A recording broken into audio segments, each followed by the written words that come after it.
Well, the first thing I just wanted to start off with is when I decided to email you, which was purely random. I was at a coffee shop, and I heard that you had a kind of strange habit of responding to emails. I do, very strange. So I actually did it as a writing exercise, in a way. I wasn't, thinking that you were actually going to write back.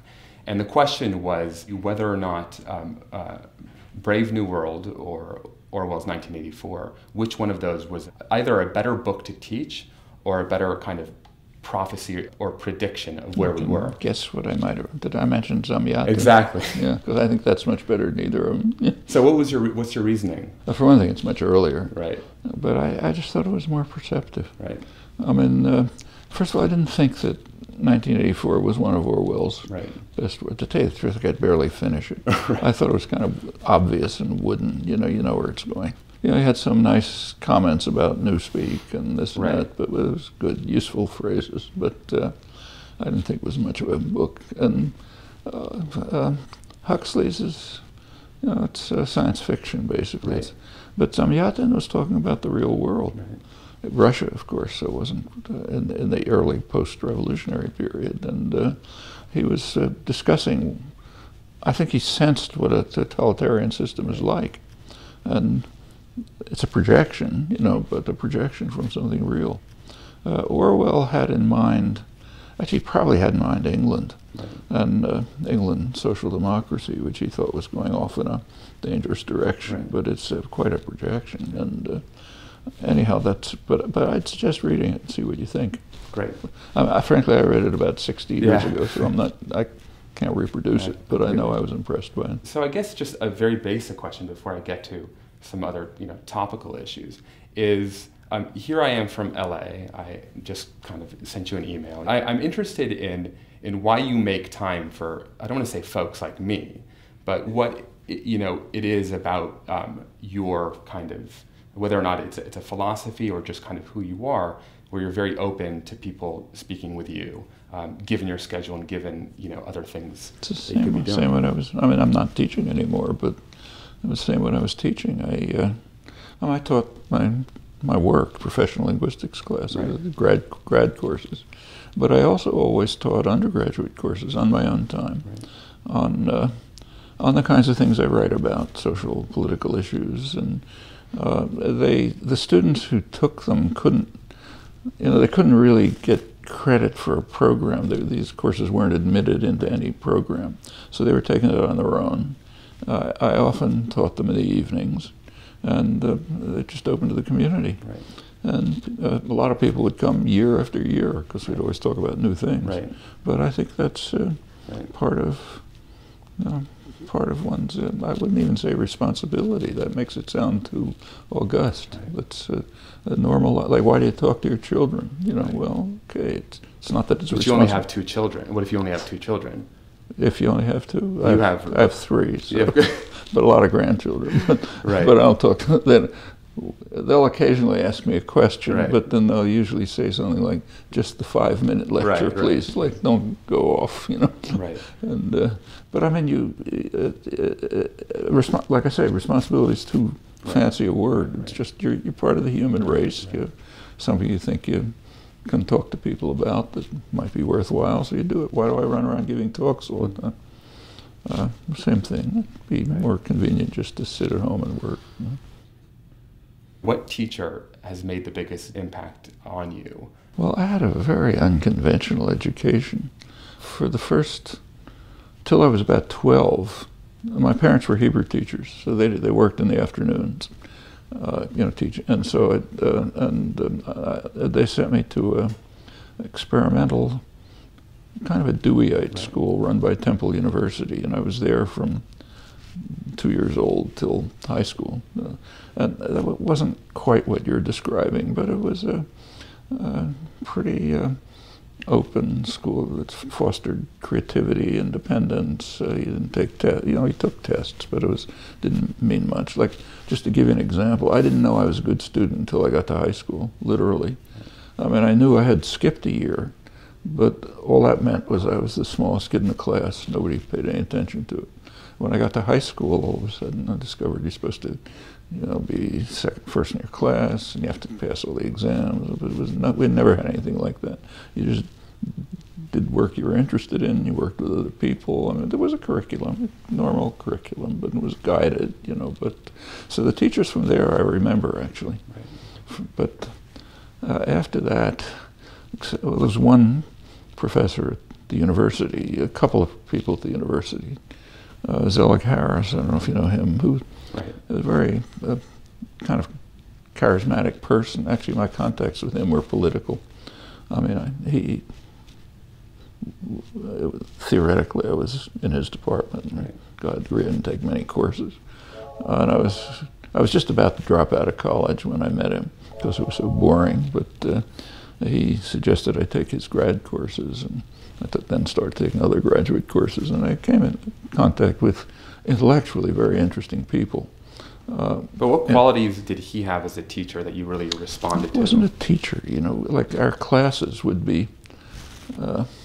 There were a couple of students that kind of were close to him, maybe half a dozen. We'd meet in his apartment or his apartment in New York. This is Philadelphia, and talk about politics, science, all kind of things. And he was he was a kind of an intellectual leader. You know, he had a lot of interesting ideas, and people were interested, but it wasn't classes. Right. And I took classes with people like Nelson Goodman, a very fine philosopher, but he just discussed his own work, and we thought about it, and right. we argued about it, and discussed it, and went off on our own and stuff. Actually, I mean, I was taking graduate math classes. I'd never had undergraduate math, but there was one professor who I thought was fantastic. He did it just the right way. It was an advanced real numbers or something, I forget what it was. Right. He'd come into class and the blackboard, clear the blackboard and write down something, and he'd look at it kind of puzzled, and he'd say, well, let's figure out if that's a theorem. And then the class we'd read stuff and studied stuff, and the ideas would come up, and sometimes they were good ones, sometimes they weren't. He'd kind of steer the discussion, and by the end of the class, we'd have either proven the theorem or disproven it. Yeah. Okay, you learned something that way. But, and I thought it was a terrific way to teach. Now hold on, Miss Fox. It's all very well to teach my boy to paint pretty pictures and build birdhouses, but he doesn't even know his multiplication tables.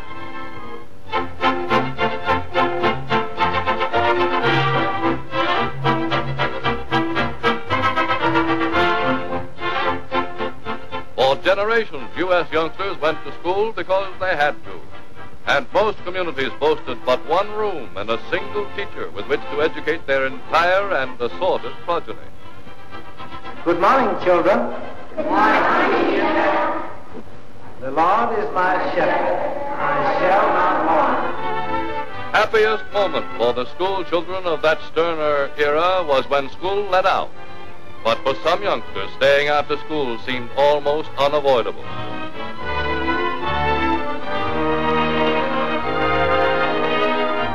Yesterday found only in a half dozen advanced experimental schools. Today, in tens of thousands of public schools from Santa Monica, California to Bronxville, New York, progressive education is in force. Learning by doing, learning about practical everyday problems, that knowledge gained during an actual experience is best understood and longest retained.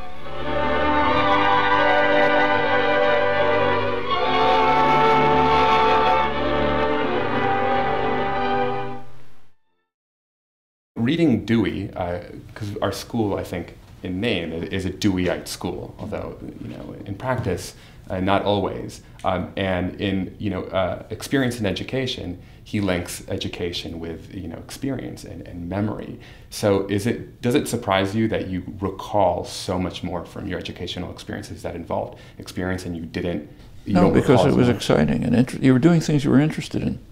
I mean, look, every one of us knows if we got through college, you can take a course and you're not interested in it and you have to pass an exam, you don't care one way or another, and you memorize what you have to memorize and you get an A in the exam, and a week later you can't even remember what the course was about. Right.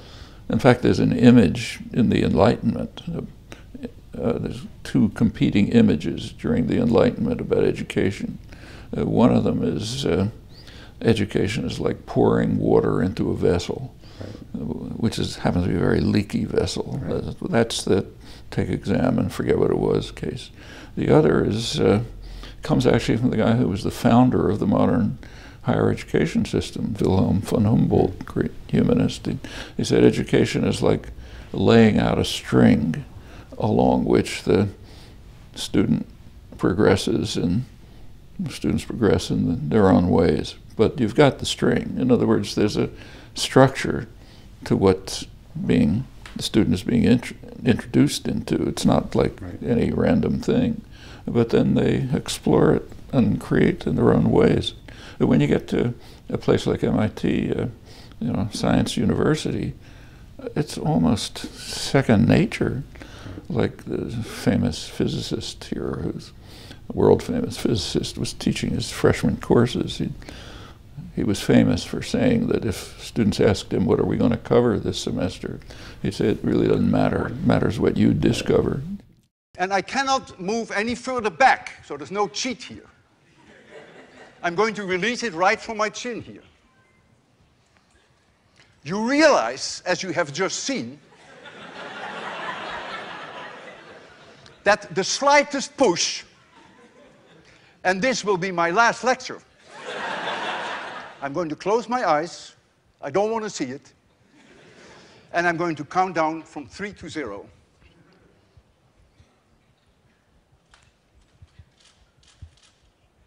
3, 2, 1, 0.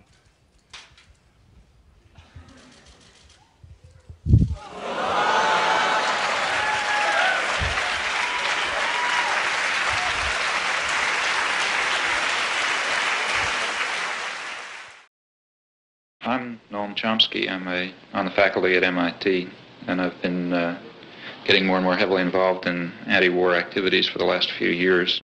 When was the first time that you ever expressed dissent in a classroom setting, like in a formal school setting where you didn't just kind of internalize your frustration, you actually said something? Well, I remember, like in the history courses, in the Latin course, I studied Latin, but in the history course we were being taught stuff that I thought was off the wall. And this is in high school? High school, right. Yeah. I mean, in elementary school you just talk, right. But so I said some things, but it was obvious you just couldn't, there was no point, you couldn't, it was like talking to the wall, that you couldn't penetrate too much, so I've never bothered. I did it outside of class. We were all radicals outside of class, but never talked in class. You mentioned that informal schooling had a huge impact on you, and this is both your experiences in New York, visiting these bookstores as a youngster. This is kind of the accidental nature of your own career. Do educators undervalue the importance of informal schooling, or maybe overvalue traditional schooling? I think that, at least, in my own experience, not just personal experience, I was a Hebrew teacher too, teaching 10-year-old, 12-year-old kids, and we taught the same way. It was a Deweyite framework, so the way to teach the kids was to get them interested in something. Teaching middle school Hebrew school is one of the most challenging. It is, because for one thing, the kids don't want to come in the afternoon, they'd rather be playing somewhere. And middle school's a difficult age anyway, but it worked, Most of the kids got interested and studied, had initiative, pursued things on their own, but you had to set things up so they'd get interested in it. Like often this class would start with games. These are games that you would create? Yeah, or that were part of the kind of educational program. That actually both my mother and father, who kind of ran the school systems, were Deweyite, deeply committed Deweyite educators, so they had all kind of suggestions and frameworks as to how to pursue it, and then we did our own way. But games that involved learning, they did involve learning language or learning customs or learning something else, but in the form of something that kids wanted to solve, and puzzles and so on. So, and they get interested in something, and you go on. And you can do it at any level. So, for example, I have my sister-in-law was a 6th grade teacher, Chomsky once described, very good teacher actually, very successful. She told me how she taught a class on the American Revolution. A couple of weeks before the class was going to be on this topic, she started just doing things that were arbitrary and annoying, like compelling the kids to do things they didn't want to do and that didn't make any sense. And it got worse and worse, and the kids got upset, kind of protesting. And finally, when it got to the point where they were going to be an uprising in the classroom, she turned to the American Revolution, and they were all ready for it. They'd figured out what it's about. Right, right. Okay, that's something that kids will remember, I think. While it's true that our genetic program rigidly constrains us, I think the more important point is that the existence of that rigid constraint is what provides the basis for our freedom and creativity. And the reason... What you mean, it's only because we're pre-programmed that we can do all the things we can do. Exactly. The point is that if we really were plastic organisms without an extensive pre-programming, then the state that our mind achieves would in fact be a reflection of the environment, which means it would be extraordinarily impoverished. Fortunately for us, we're rigidly pre-programmed with extremely rich systems that are part of our biological endowment.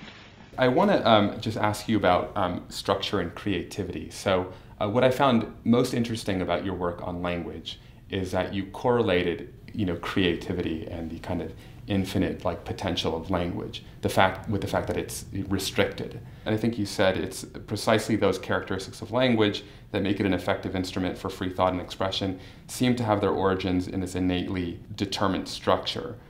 So I'm just wondering what this apparent paradox, structure promoting creativity, suggests about the nature of creative thought, because it's normally associated, maybe that's a misperception, with an absence of structure. I mean, that's what creativity is. So, and how does that reflect itself in the classroom? That's true, that's commonly thought, but it can't possibly be true. I mean, it's like, take, say, the growth of an organism, say an amoeba or a human being. A human being has a lot of complex capacities and characteristics, even a complex internal structure, like the way your digestive system works and so on.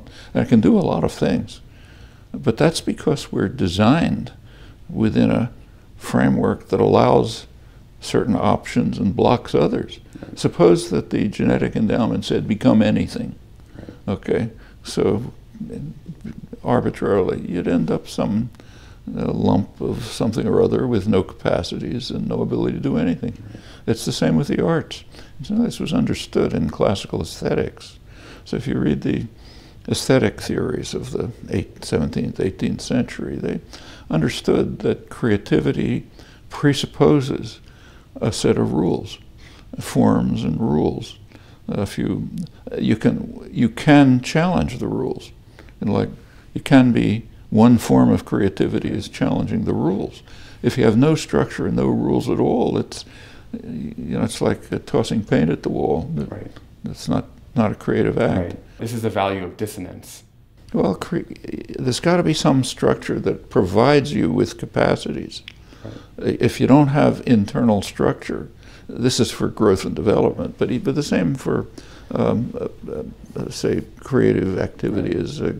So what kind of structures support creativity and what kind of structures inhibit creativity? Structures that support it are, take, say, writing a sonnet. There are rules for a sonnet. Okay, that framework of rules enables people to do really creative work. You read classical sonnets.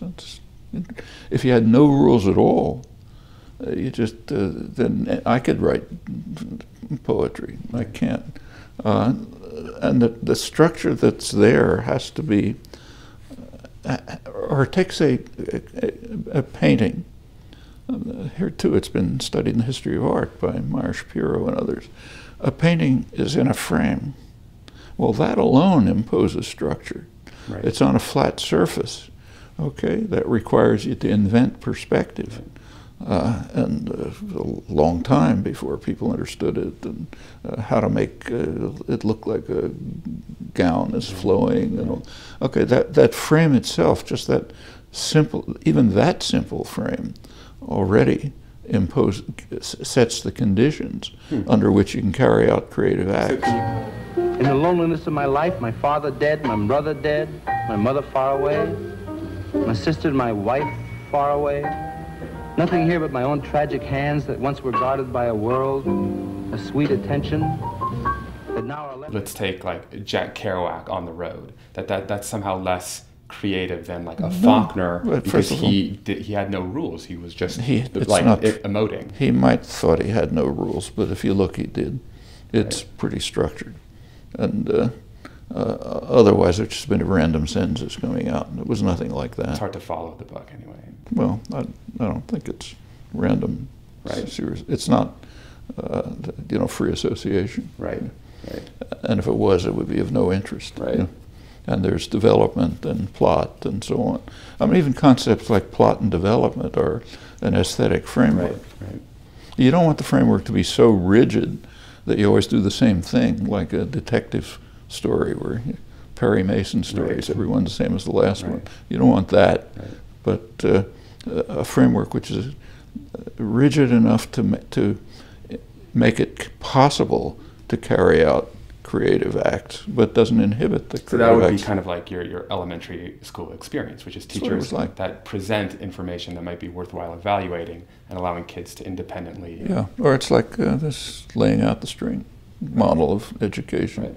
There's got to be something there to work with, and what's there should be challenging enough so you want to see what you can discover within that framework, and then raise questions about the framework. So I didn't intend to bring this up, but if you take a look at the AP system in high school, which is, I think it actually started in the Cold War as a way to kind of democratize education and give kind of inner city students a chance to have this kind of high-end education, or this elite education. But here, we take the brightest students in many ways, but provide them the kind of narrowest of educational experiences. And so, but at the same time, this is what is considered appropriate to enter science and well, take science. If there's an interesting series of editorials you might want to take a look at in about a year ago in Science magazine, the Journal of the American Association for Advancement of Science, the main science journal. The editor, Bruce Alberts, has a series of editorials on science teaching, which are very well done. He's talking about California, incidentally. He's talking about how he testified before the California Education Commission and on science education, and every proposal of his was turned down. But he describes the teaching of science from kindergarten to graduate school as deadening any child's interest in science. So when you can memorize the periodic table, okay, you memorized it, and so what? Why should I bother with a periodic table?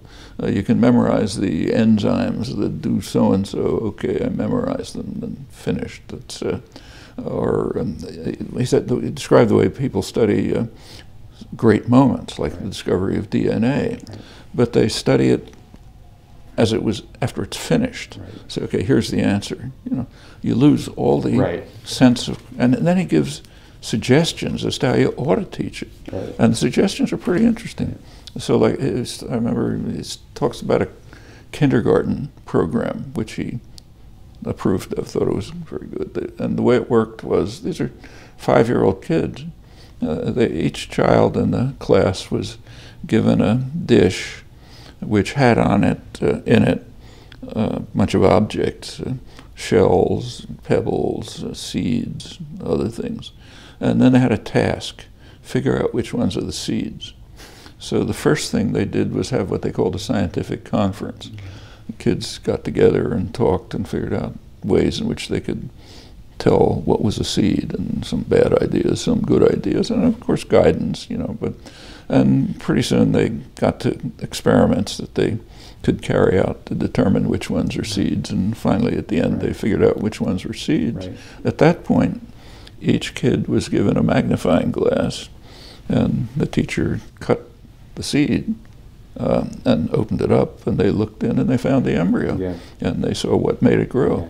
These kids learned something. Look, like some of our top students are the ones least able to to take their knowledge and apply it in new situations. And actually they frequently like laugh at themselves. They call themselves lab rats, because whenever we present something that didn't show up the day before, either in class or wasn't spelled out in the form of instruction, they have a ton of anxiety. And I'm wondering, we rank number 17 in the world in education. A recent study say that students in Latvia, Chile, and Brazil are making gains in academics 3 times faster than American students. We're 25th in math, but our per pupil spending and the amount of money people spend on college counseling and everything that's surrounding kind of, the test-taking culture, we're number 1. Is that because the way we're educating kids? And these exams, I think, actually are better reflections of what kids know than the SATs. I think it's called the PISA exam. Well, that whole teaching to test business is disastrous. Right. Like, for example, in our admissions here, we have pretty high admission. You have to have high admission standards in a place like that, because the number of applicants, all of whom are pretty advanced, is way beyond the number you can take. Right. But we almost never paid attention to the graduate, the SAT type things, or even to grades. Sure. If a kid comes along and got all A's, he's probably too boring to bother with. If we ask a middle school English teacher, 7th or 8th grade, or maybe a 9th grade world literature teacher, that we feel it's her responsibility, but say she embraces her responsibility of taking students with a various level of literacy. So you have a kid who doesn't speak English very well at all, and a kid who's ready to read, Faulkner or James Joyce. But we think, students learn best when they're exposed to various learning styles, and it's her responsibility to promote democracy in the classroom. So I'm wondering whether or not, and I don't mean this as like an extreme hypothetical, whether, MIT professor who teaches, let's say, molecular physics should also be responsible for teaching kids who haven't taken, say, basic pre-calculus, or whether or not at that level it's already selected out in the kids that are in that class. By the time you're at MIT, it's pre-selected. Right. But you have another life. There are people, and I think it's a good thing, who give talks in high schools or classes in high schools, inner city schools. And in fact, this same famous physicist who I mentioned before, he also wrote books for lay people, introducing physics to people who really had no background in physics, and did it very beautifully. Right. And that's another kind of, you can't do it inside a place like MIT because the pre-selection's too high. But you have, you're a human being. You have other things you can do with your life. But do you think tracking and leveling in high school at any point is necessary? Or should classes always be this very broad, democratic I think there can be a mix. For example, in a high school, there could be a group of students who happen to have a passionate interest in mathematics. Mm-hmm. Okay, they should have a right to be able to be in a class which is really pushing interesting questions in mathematics that other students aren't interested in. That nothing wrong with that. What shouldn't be done is what I could see with my own children. We were in a mostly professional suburb with so-called good schools and so on. By the time my kids were in 3rd grade, they were ranking the other kids in the class as smart and dumb. The smart ones were being tracked into the higher track, and the dumb ones were being into the lower track. And but they're 3rd graders. Why even have that concept in your head? Well, look, I have a few questions, but your Bev has been very patient and is giving me the hook. But I wanted to thank you so much for taking the time, and you're an inspiration, really, and I really appreciate it. And I hope to talk to you sometime soon and hear more about what you're doing. And good. Thank you. Hope we have a chance. Okay. Thank you so much. Yeah.